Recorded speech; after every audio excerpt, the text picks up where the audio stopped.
Hello friends, AMIQ में आपका स्वागत है। आज हम इस वीडियो में ओल्ड NCERT की हिस्ट्री की से क्लास 6 की हिस्ट्री से चैप्टर 7 डिस्कस करेंगे। तो देखते हैं चैप्टर 7 है गुप्त काल। इसमें हम पढ़ेंगे कि गुप्त काल में किस प्रकार से भारतीय समाज का विकास हुआ और किस किस वंश का शासन इस समय भारत उपमहाद्वीप के भिन्न भिन्न हिस्सों में था और गुप्त काल की शासन व्यवस्था कैसी थी और इस समय संस्कृति, धर्म और वास्तुकला का विकास किस प्रकार हुआ और लोगों का जीवन कैसा था, उनकी सामाजिक स्थिति भी देखेंगे। तो सबसे पहले देखते हैं गुप्त शासक। मौर्य काल के बाद के काल में यवन शब्द यूनानियों, रोमनों और पश्चिम एशिया के निवासियों के लिए प्रयुक्त होने वाला नाम था। कुषाण, शक आदि विदेशी लोग भारत में आए और वे भारत में बस गए। इसलिए कुछ समय के बाद वे विदेशी नहीं रह गए, क्योंकि उन्होंने यहाँ की संस्कृति को अपना लिया और उसी के हिसाब से अपना जीवन परिवर्तित कर लिया। साथ ही भारतीय संस्कृति में उन्होंने अपनी ओर से कुछ चीजें जोड़ी या नई रीति रिवाज भी जोड़े। ऐसा प्रायः उन सभी नए लोगों के साथ हुआ जो भारतीय उपमहाद्वीप के भिन्न भिन्न भागों में जाकर बस गए। ईसा की 4वीं शताब्दी में एक नए भारतीय राजवंश का उदय हुआ। इसका नाम था गुप्त वंश, जिसने उत्तर भारत के एक बड़े भूभाग पर एक विशाल राज्य की स्थापना की तथा गुप्त राजवंश का शासन 200 साल से अधिक समय तक कायम रहा। इस वंश का संस्थापक श्रीगुप्त था। इस युग में भारतीय संस्कृति की उन्नति में महान उपलब्धियों का सिलसिला जारी रहा, जिनकी शुरुआत पहले के युग अर्थात मौर्य काल में जिस भारतीय संस्कृति के विकास का काल शुरू हुआ था, वो इस काल में भी जारी रहा। और गुप्त सम्राट न केवल शक्तिशाली राजा थे, बल्कि वे विद्या अर्थात शिक्षा के संरक्षक भी थे। उन्होंने कवियों, लेखकों और वैज्ञानिकों तथा कलाकारों को प्रोत्साहन दिया। इन सब ने भारतीय समाज या भारतीय संस्कृति में अपना महत्वपूर्ण योगदान दिया। इस राजवंश का पहला प्रसिद्ध शासक चंद्रगुप्त प्रथम था। उसने लिच्छवी राजकुमारी से विवाह किया और लिच्छवी जनजाति उस समय भारत में पूर्वोत्तर भारत में शक्तिशाली थी। चंद्रगुप्त प्रथम लगभग 320 ईस्वी में गद्दी पर बैठा। उसने साकेत का प्रदेश, मगध, प्रयाग पर शासन किया। एक बार फिर मगध उत्तर भारत का शक्तिशाली राज्य हो गया। अपनी विजय और राज विस्तार के उपलक्ष्य में चंद्रगुप्त प्रथम ने एक नया संवत चलाया था, जिसे गुप्त संवत के नाम से इतिहास में जाना जाता है, या जो गुप्त संवत के नाम से इतिहास में प्रसिद्ध हुआ था। चंद्रगुप्त ने लिच्छवी राजकुमारी कुमार देवी से उत्पन्न पुत्र समुद्रगुप्त को अपना उत्तराधिकारी बनाया और इसके पश्चात शासन से संन्यास ले लिया। और 330 ईस्वी में चंद्रगुप्त प्रथम की मृत्यु हो गई। इसे चंद्रगुप्त प्रथम के पुत्र समुद्रगुप्त ने और भी अधिक शक्तिशाली बनाया। देखते हैं समुद्रगुप्त। उससे पहले देखते हैं गुप्त वंश का मानचित्र। अलग अलग राजाओं के काल में किस प्रकार गुप्त वंश का शासन का विस्तार हुआ। सबसे पहले चंद्रगुप्त द्वितीय की विजय। तो ये जो डार्क ब्लू है, यह क्षेत्र चंद्रगुप्त प्रथम द्वारा जीता गया था। उसके पश्चात उसके पुत्र समुद्रगुप्त ने गुप्त वंश का सबसे अधिक विस्तार किया। इसलिए इसे भारत का नेपोलियन भी कहा जाता है। नेपोलियन तो अपने जीवन का अंतिम युद्ध हार गया था, लेकिन के समुद्रगुप्त अपने जीवन में एक भी युद्ध नहीं हारा था। चंद्रगुप्त द्वितीय चंद्रगुप्त द्वितीय ने गुप्त वंश को गुजरात तक फैला दिया और इसका बहुत अधिक विस्तार किया। चंद्रगुप्त द्वितीय समुद्रगुप्त का पुत्र था और समुद्रगुप्त चंद्रगुप्त प्रथम का पुत्र था। चंद्रगुप्त द्वितीय को विक्रमादित्य के नाम से भी जाना जाता है। अब देखते हैं समुद्रगुप्त। तो समुद्रगुप्त एक अभिलेख से समुद्रगुप्त के बारे में हमें काफी अधिक जानकारी मिलती है। यह अभिलेख है इलाहाबाद यानी प्रयागराज के स्तंभ पर खुदा हुआ है। इस अभिलेख को प्रयाग प्रशस्ति के रूप में भी जाना जाता है। इस अभिलेख में समुद्रगुप्त की विजयों का वर्णन है। इस अभिलेख की रचना समुद्रगुप्त के एक दरबारी कवि ने की थी। ऐतिहासिक दृष्टि से इस स्थान का बड़ा महत्व है। यह इलाहाबाद के किले में खड़ा है। सबसे पहले सम्राट अशोक ने यानी मौर्यकालीन सम्राट अशोक ने इस स्तंभ पर अपना लेख खुदवाया था और बाद में एक स्तंभ लेख यानी इस स्तंभ पर एक लेख समुद्रगुप्त के नाम से भी खुदवाया गया और बाद में एक मुगल लेख भी इस स्थान पर खुदवाया गया। यह लेख अकबर के द्वारा खुदवाया गया था। समुद्रगुप्त ने अपने पिता से उत्तराधिकार में राज्य प्राप्त किया था तथा राजा बनने पर वह दिग्विजय के लिए निकला। उसने अपने लंबे अभियान के दौरान दक्कन और दक्षिण भारत के कई राज्यों से युद्ध किया, जैसे उड़ीसा, आंध्र प्रदेश, तमिलनाडु के राजाओं से और उत्तर भारत के राज्यों से, राजस्थान के 9 गणराज्यों से भी युद्ध किया और तथा कुषाण राजाओं से तथा श्रीलंका के राजा से और शायद सुदूर दक्षिण पूर्व एशिया तक के द्वीपों से भी उसने युद्ध किए और उनसे कर वसूल किए। परंतु मौर्य राजाओं की तुलना में गुप्त राजाओं का प्रत्यक्ष शासन कम क्षेत्र पर था। कर देने वाले राजा गुप्त शासन के सीधे अधीन नहीं थे। इसी कारण दक्षिण के राजा जल्दी ही गुप्त शासन से अलग हो गए। समुद्रगुप्त केवल एक विजेता ही नहीं बल्कि कवि और संगीतज्ञ भी था। उसको एक सिक्के पर बीड़ा बजाते हुए भी दिखाया गया है। यह है समुद्रगुप्त के सिक्के जिस पर हम समुद्रगुप्त को बीड़ा बजाते हुए देख सकते हैं। यह इलाहाबाद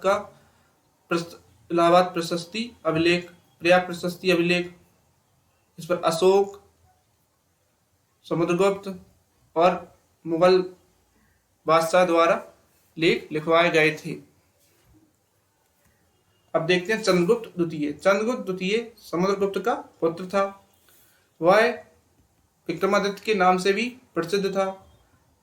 पश्चिम में गुप्तों को परेशान करने वाले शकों पर चढ़ाई करके उसने विजय प्राप्त की। उसने दक्कन और दक्षिण के राजाओं से वैवाहिक संबंधों के जरिए मित्रता कायम की। इनमें सबसे महत्वपूर्ण वैवाहिक संबंध दक्कन के वाकाटक राज्य से था। चंद्रगुप्त द्वितीय के बाद के कई शासक कमजोर निकले। मध्य एशिया के हूणों ने उत्तर की ओर से आक्रमण करके उनकी परेशानियों को और बढ़ा दिया तथा हूण लोग खानाबदोश थे। उन्होंने चीन पर हमला करने की कोशिश की परंतु पराजित हुए, इसलिए वे मध्य एशिया में फैल गए। भारत की दौलत के बारे में सुनकर उन्होंने ईसा की 5वीं शताब्दी में या 5वीं सदी में उत्तर भारत पर हमला किया। उनके लगातार हमलों के कारण गुप्तों की शक्ति क्षीण हो गई और अंत में हूण लोग पंजाब तथा कश्मीर के शासक बन गए। यह चंद्रगुप्त द्वितीय का सिक्का। पहले सिक्के सोने के चलाए जाते थे। भारत में सोने के सिक्कों का चलन कुषाण राजाओं ने आरंभ किया। आयरन पिलर, ये गुप्त वंश के समय का लोहे का खंबा है जो दिल्ली में है। गुप्तों की शासन व्यवस्था। तो गुप्तों की शासन व्यवस्था मौर्य की शासन व्यवस्था से बिल्कुल अलग थी। प्रांतों के शासक गवर्नर जो मौर्य काल में थे, मौर्य काल की अपेक्षा अधिक स्वतंत्र थे। उदाहरण के लिए उन्हें अपने हर काम के लिए राजा की अनुमति नहीं लेते थे। परंतु प्रांतों को जिलों में बांटा गया था और जिला के लोगों से अपील की गई थी या कहा गया था कि वे शासन व्यवस्था में मदद करें। गुप्त शासन के कुछ अधिकारियों को नगद वेतन मिलता था, लेकिन प्रवर्तीय शासकों के समय यह प्रथा बदल दी गई।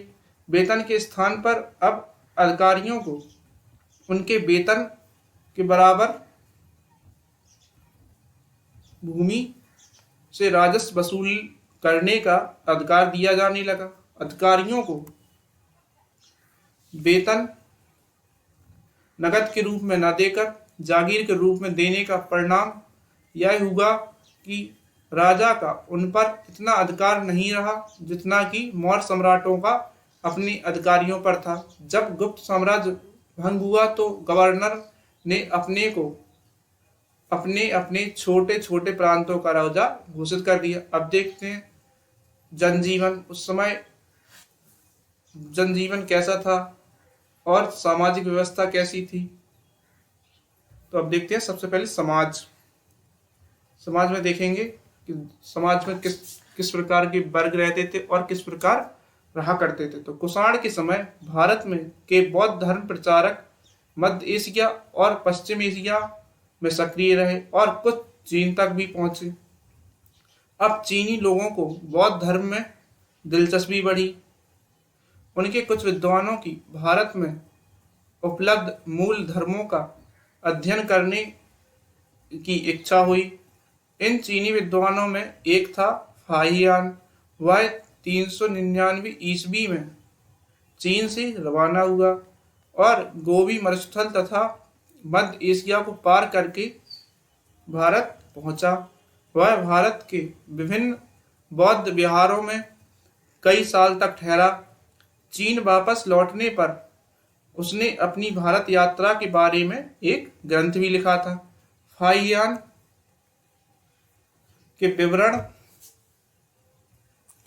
के इस विवरण में गुप्तकालीन जीवन के बारे में हमें बहुत ही उपयोगी जानकारी मिलती है। फाहियान लिखता है कि ब्राह्मण और बौद्ध आपस में शांतिपूर्वक रहते हैं। समाज जातियों में बटा है। अधिकतर जातियां आपस में मेलजोल से रहती हैं, परंतु नगरों में एक ऐसा भी वर्ग था जिसके साथ बुरा व्यवहार किया जाता था। ये लोग थे अछूत। इन लोगों को अछूत कहा जाता था और इनसे नीच काम करवाए जाते थे। जैसा कि वैदिक काल में भी हम देख चुके हैं कि पहले भी जो समाज था वो 4 वर्णों में बटा था। ब्राह्मण, क्षत्रिय, वैश्य और शूद्र। शूद्र लोगों को नीच माना जाता था। इसी प्रकार ये अछूत लोग होते थे, इनको भी नीच माना जाता था और इन्हें गांवों और शहरों से बाहर रहना पड़ता था या रखा जाता था।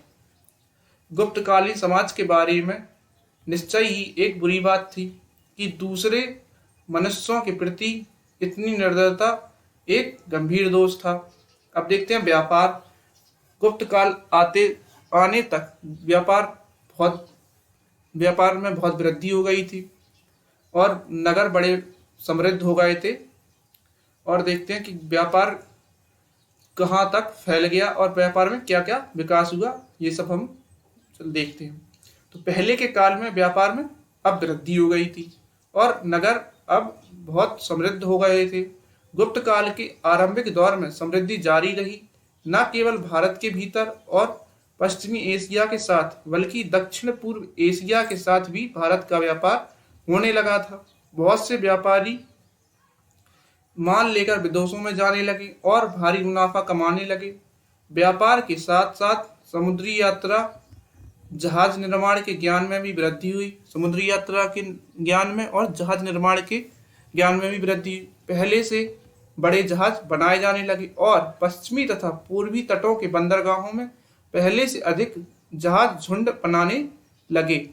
यानी जहाजों अब बहुत व्यापार बहुत अधिक बढ़ गया था। गंगा की नदी मुख्य प्रदेश में स्थित ताम्रलिप्ति बंदरगाह से दक्षिण पूर्व एशिया के स्वर्ण भूमि उस समय म्यांमार को स्वर्ण भूमि कहा जाता था। आज जिसे हम पहले इसका नाम बर्मा था, अब इसे म्यांमार कहते हैं। यवद्वीप, जावा, यवद्वीप इंडोनेशिया में है या इंडोनेशिया का पुराना नाम है, और कंबोज जैसे देशों के साथ सबसे ज्यादा व्यापार होता था। व्यापार के साथ साथ भारतीय धर्म और संस्कृति, बौद्ध धर्म, हिंदू धर्म, संस्कृत भाषा, कला तथा भारतीय संस्कृति के अनुरूप दक्षिण एशिया में पहुंचे। आज भी भारत और दक्षिण पूर्व एशिया की संस्कृति के बीच अनेक बातें समान हैं। अब देखते हैं धर्म कि इस समय धर्म में किस प्रकार के परिवर्तन आ गए थे और अब लोगों का जीवन धार्मिक रूप से किस प्रकार परिवर्तित हो गया था, और इस समय किन देवताओं की पूजा अधिक की जाती थी। तो गुप्त काल में हिंदू धर्म बड़ा शक्तिशाली बन गया था, परंतु अभी हिंदू शब्द का प्रयोग नहीं होता था। बाद में अरबों ने हिंद के निवासियों के लिए इस शब्द का इस्तेमाल किया। हिंदू लोग शिव और विष्णु के उपासक थे, क्योंकि उस समय शिव और विष्णु की उपासना बड़ी लोकप्रिय हो गई थी। इसलिए गुप्त काल के इस धर्म को भी हिंदू धर्म कहा जाने लगा। अधिकांश गुप्त नरेश वैष्णव यानी विष्णु को मानने वाले थे, यानी विष्णु के उपासक थे। उन्होंने अश्वमेध यज्ञ किए या अश्वमेध जैसे धार्मिक यज्ञ भी कराए, परंतु अब धार्मिक यज्ञ उतने नहीं होते थे जितने कि वैदिक काल में किए जाते थे। इस समय विश्वास किया जाता था कि लोगों को सदाचारी जीवन का मार्ग दिखाने के लिए विष्णु कभी कभी पृथ्वी पर उतरते हैं। इसी को अवतार लेना कहते हैं। विष्णु ने मनुष्य, पशु रूप में अवतार लिया था। रामायण और महाभारत जैसे पुराने ग्रंथ और कुछ पुराण पुनः इस युग में लिखे गए। अब इन्हें धार्मिक साहित्य माना गया, जिन्हें हम संस्कृत में जिस रूप में पढ़ते हैं वह इनका गुप्त काल में बना रूप है। अब देखते हैं वास्तुकला। इस समय वास्तुकला का विकास कितना हो गया था और किस प्रकार की नई नई खोजें हो चुकी थी, ये हम देखते हैं। तो इस युग के गुप्त राजाओं और अन्य शासकों ने विष्णु और शिव की उपासना के लिए मंदिर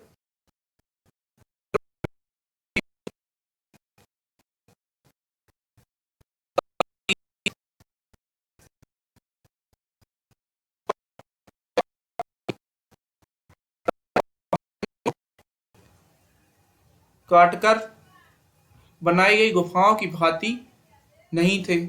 मतलब पहले मौर्य काल की तरह अब मंदिर पहाड़ों या गुफाओं में नहीं बनाए जाते थे या पहाड़ों को काटकर नहीं बनाए जाते थे। अब मंदिरों को ईंट और पत्थर जैसी चीजों से बनाया जाता था। इस काल के आरंभिक मंदिर बहुत साधारण थे। इनमें केवल एक कक्ष होता था